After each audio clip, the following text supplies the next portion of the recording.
Trig fans, how we doing on this fine Monday morning? Yes, it is another Monday morning.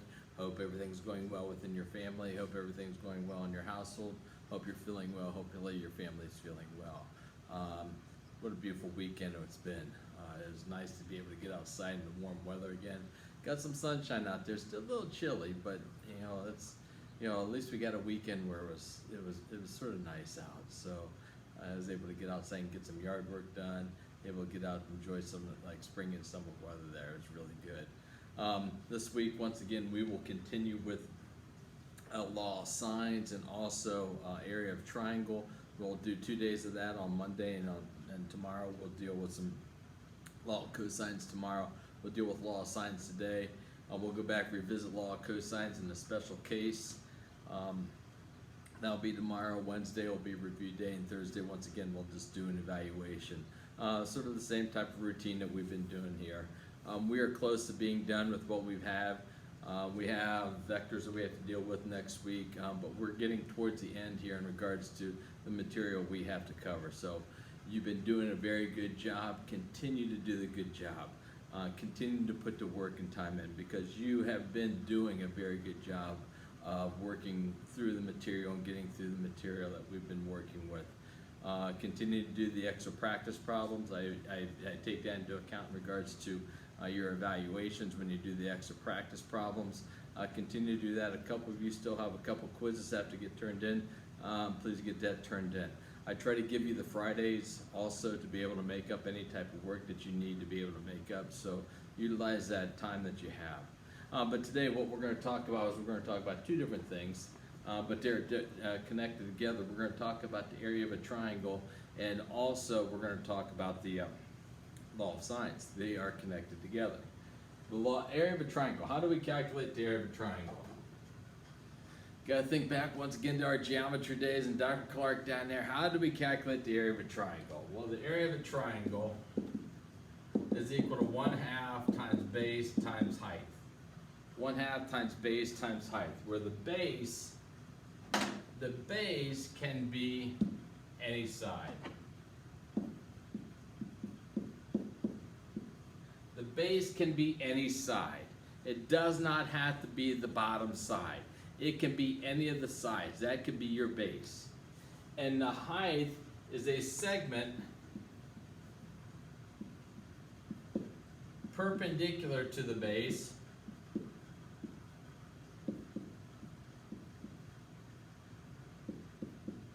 to the opposite vertex. So we have the base can be any side, and the segment perpendicular to that base to the opposite vertex is what we call the height. So if we take a look at triangle Ben over here, let's get our letters in. Here we have little b, because we're opposite big B. This is little b. Big E, we're little e. Big N, we are a little n. We have to calculate the area of this triangle. Well, to calculate the area of the triangle, we need to have something that's perpendicular, a segment perpendicular to a side. And that will give us our height of the triangle. Well, we don't have that here. We don't have a right triangle. So what I'm going to do is I'm going to draw in what we call an auxiliary line. And I'm going to call this the height, just sort of like we did with the law of cosines. I'm going to draw in an auxiliary line, and I'm going to pick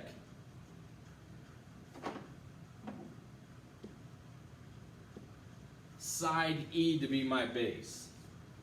So my base that I have here is 1/2 times E, because that's the base of my triangle.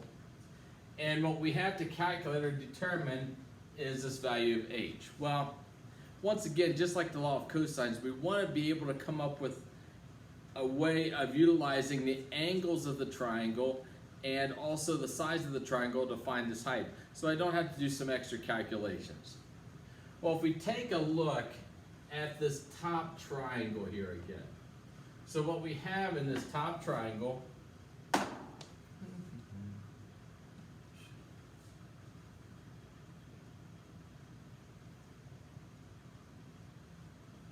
in this top triangle, we have angle B, we have entire side N, we have a right angle down here, and this is our H. And if we would extend this out, this would be our entire side E. But we're just looking at this top half of the triangle. Well, if we take a look at this triangle, just like we did with the law of cosines, we want to be able to create a relationship between an entire angle of the triangle, which is angle B, an entire side of the triangle, which is little n, and our height here, h. So we have to ask ourselves, which trig ratio relates this angle to this side and this side? That's a thinker. That is correct, the sine. The sine of angle B is equal to opposite, which is h, over hypotenuse, which is n. So multiplying both sides by n, what we are left with is h is equal to n times the sine of angle B. So if we take a look, our height here, we can use our substitution principle and substitute in n times the sine of angle B.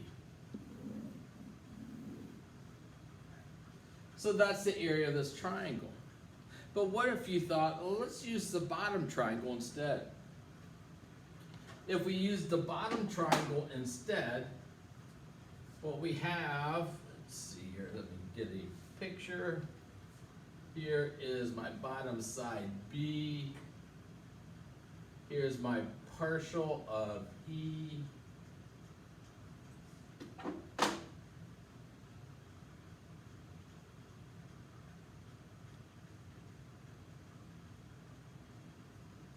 And let's draw in our H. Here would be our H. So what we have here is H now. This is little b. This is big N. And this is once again the partial of E. And here's a right angle. Well, let's take a look once again at this triangle. Here's my entire angle N of the big triangle. Here's my entire side B of my big triangle, and we have H. So how else could we write H in regards to a trig ratio? Well, that would be the sine of angle N is equal to H over B. And multiplying both sides by B, H would equal B times the sine of angle N. So up here within my in my original triangle formula, I can also write this as equal, area is equal to 1/2. My base is still going to be E, but now I can put in B times the sine of angle N. And we could calculate the area of the triangle utilizing this formula too. And they should give us the same angle, or the same amount of area. Well, just like with the law of cosines, the area of a triangle could be written 3 different ways.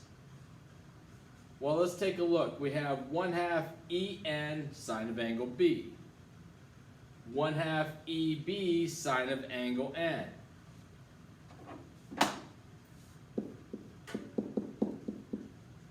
So we had EN sine of angle B. We have EB sine of angle N. And if I would draw my picture again one more time, we can incorporate the sine of angle E because we used angle B, angle N, and now we could use angle E. The question is, what is the 2 sides that we would have to use for angle E? Well, for angle B, we use N and E. N and E, we used angle B. For angle N, we used E and B, E and B, and we used angle N. Well, if I'm using angle E, what 2 sides do you have you think we have to use? That is correct, N and B. So we have N times B times the sine of angle E. So we can utilize all three of these. Now if we take a look at the relationship between N and B and angle E, and E and B and angle N, and E and N and angle B, what is the relationship between those two sides and the angle? This side, this side, this side, and this side. And we're dealing with this angle. This side, and this angle. What's the relationship? That's correct. The two sides form that angle. So what that angle is called is an angle included.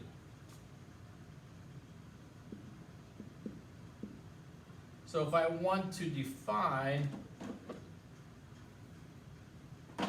included angle, oopsie, let's undo.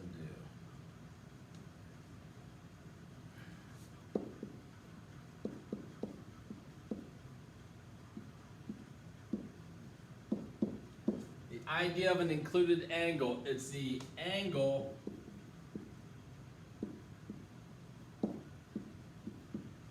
formed by two sides of a polygon.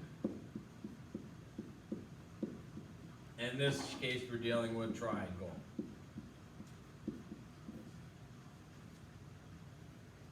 So how we can calculate the area of any triangle, we can calculate the area of any triangle is 1/2 product of two sides, 1/2 times the product of two sides times the sine of the angle included.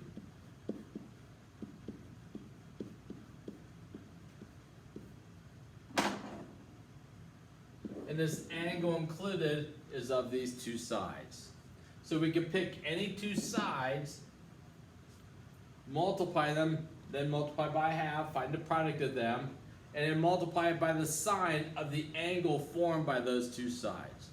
That's how we calculate the area of any triangle. Well, if I take a look, we utilize this idea,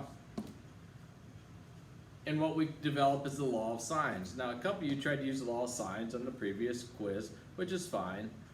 We haven't gone through it yet, but it's still a viable option.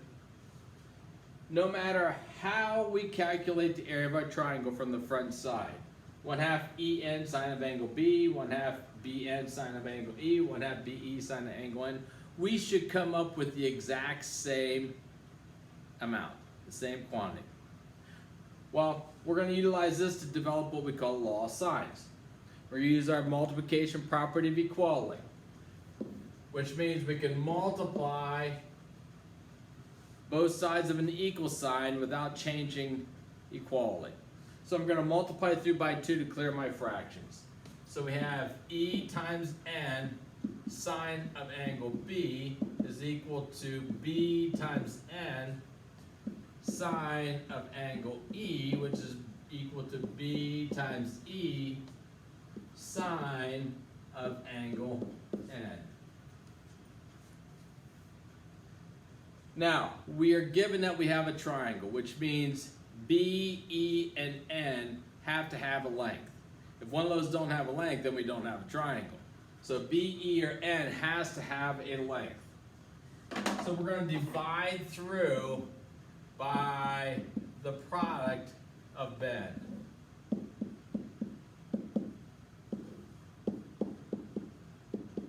Now we couldn't do that if one of these values was equal to 0, because we'd be putting values of 0 in there, which would be a no-no in the mathematic world.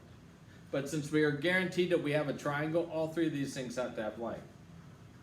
Well, if we take a look what occurs here, if we take a look what occurs, no, let's use this one. When I have things being multiplied together, top and bottom of a fraction, the equivalent fraction says we can cancel out anything that is in common.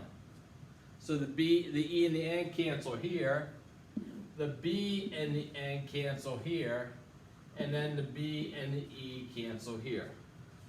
So what we are left with is the sine of angle B over little b equals sine of angle E over little e, which is equal to sine of angle N over little n. This is what we call the law of sines.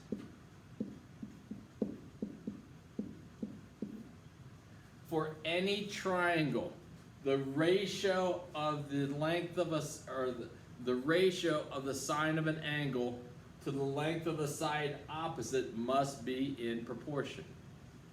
Sine of angle B over little b. These are opposite each other. These are opposite each other. These are opposite each other. These are called ratios or fractions. They must be in proportion and they must be equal.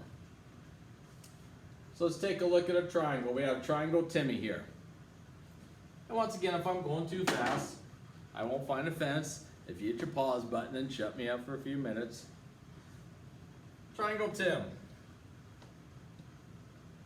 Once again, get a picture, draw a picture, draw a picture, draw a picture. Here's triangle Tim. T-I-M. We have little I here, we have little t here, and we have little m here. What I want you to do is I want you to write three ratios that shows me the law of sines for this triangle. For triangle Tim. I know we used Ben at the top, but we want triangle Tim now. Because all triangles aren't going to be the same here. So we have sine of angle T over little t equals sine of angle I over little I, which is equal to sine of angle M over little m. Well, in this triangle, angle T is 40 degrees, angle I is 60 degrees, and little I is 10. So if I take a look at my values here, I know angle T, I know angle I, and I know little I. So what we're going to be able to do is utilize these two ratios to be able to solve for little t. So subbing in, we have the sine of angle T over little t, which we don't know, is equal to sine of angle I, which is 60, over little I, which is 10. And now we have to remember and recall, how do we solve a proportion? We cross multiply, and then we divide. So we have 10 sine of 40 is equal to t sine of 60. To get rid of the sine of 60, we'll have to divide by the sine of 60.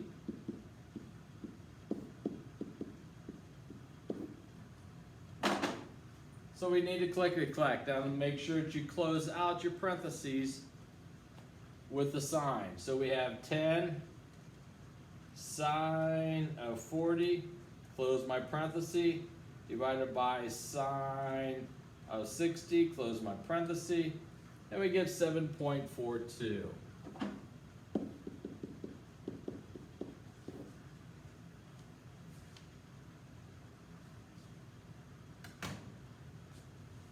Now we want to find little m. To find little m, I don't know anything about it over here. But what I do know, if I remember back to some of my properties of triangles, if I add up all the angles of a triangle, they have to add up to, you got it, 180 degrees. So if this is 60 and this is 40, what's angle M have to be?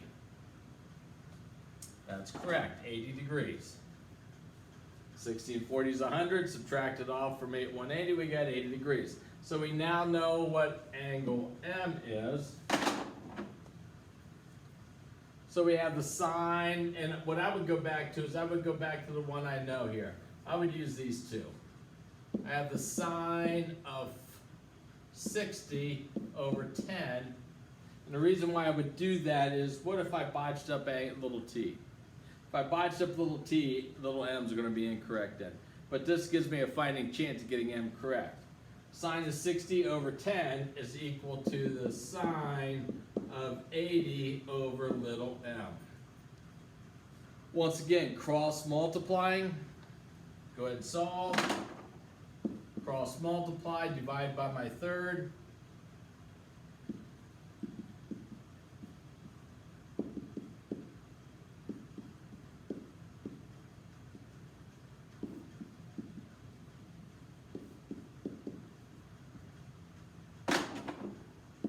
So we have 10 times the sine of 80 divided by sine of 60.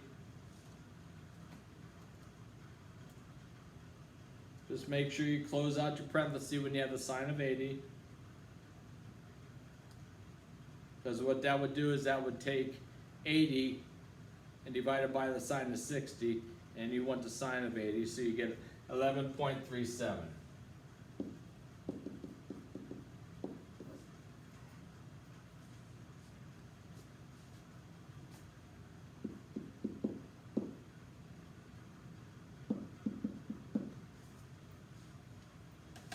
Now we're going to calculate the area of this triangle.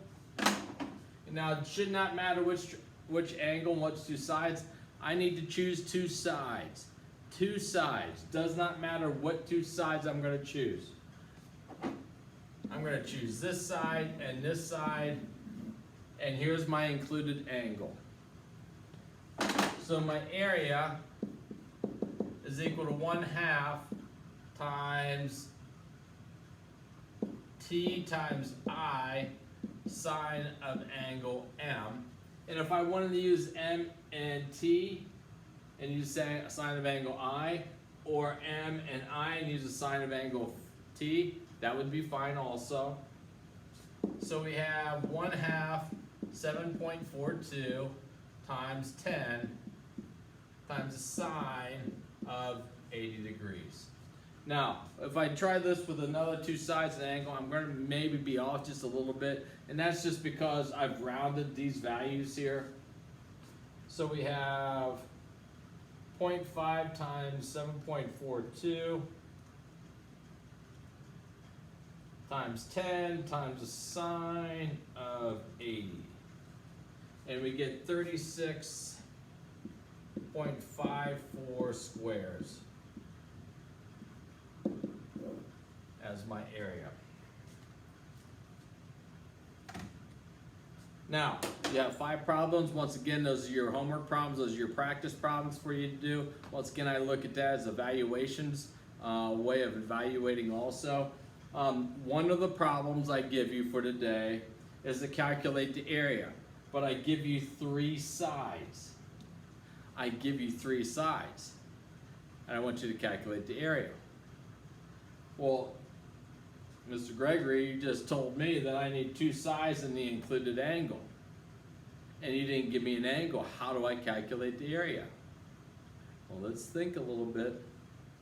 Think. Did we just not go through the law of cosines? If I know 3 sides, am I able to determine an angle? That's correct. So in that problem, what you're going to have to utilize is you're going to have to use your law of cosines to be able to calculate one of the angles. It does not matter, and it does not matter which angle you calculate. Just make sure that when you calculate the area, we take 2 sides, 1/2 times 2 sides times the sine of the angle that you calculated for. So the one problem that gives you 3 sides and asks you to calculate the area of the triangle, you will have to calculate using law of cosines, which we just did, calculate the measure of one of those angles. And then you can calculate the area. Okay, so that's the one problem that you have to watch out for here. Other than that, you have four other problems to deal with. Please put some time into those. It should not take you long. It should take you about 10 minutes to be able to get through those problems. Once again, hope things are going well for you. I'll get 2 days worth of work. We'll deal with the law of cosines a little bit more tomorrow. And once again, review day Wednesday, quiz on Thursday. That will be the week that we have this week. I miss you guys. You guys have been doing a great job in regards to the material. Continue to keep up the good work. It is our growth mindset that we can be able to learn in this fashion and be able to get through the material that we need to get through still. Other than that, if you have questions, feel free to ask. I'll get back to you as soon as I can get to them. Other than that, I'm out of here. Adios. Have a great day.